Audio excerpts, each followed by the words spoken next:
too much filmed here. We're too busy working. But this is one of the corner posts, last corner post set for the old sawmill shed, or I should say the new sawmill shed. Got the back wall all set.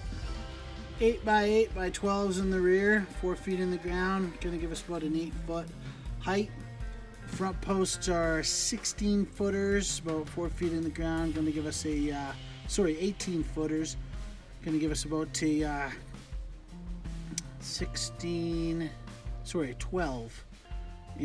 12 foot height in the front here. So all 4 corners are now set. Gonna set this post and then we're gonna just plug away. This last 8-foot bay here is gonna be probably like a tractor shed or something, and then the rest of the 30 feet is gonna be sawmill. All right, boys, coming along. Had some really good helpers here. Say hi, Hoosh. Thanks for all the help, boys. All right, boys. That was a couple days work. There is pretty much the outline of our sawmill shed. It's gonna be 40 feet long, 12 feet wide.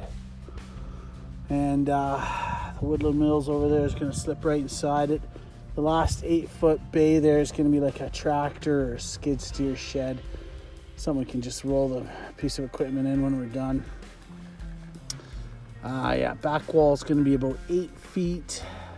Front wall is gonna be about 12 feet.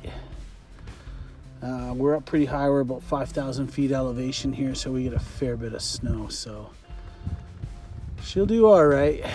But yeah, that's the sawmill shed. 3 guys, 1 excavator, tractor, 2 days. So they're set about 42 to 48 inches in the ground.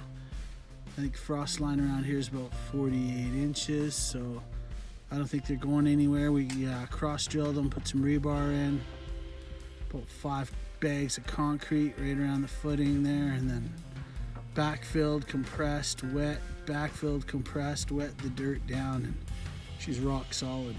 So yeah, pretty happy with the way it turned out so far, and stay tuned. We're gonna keep you posted on how she's coming along shortly here.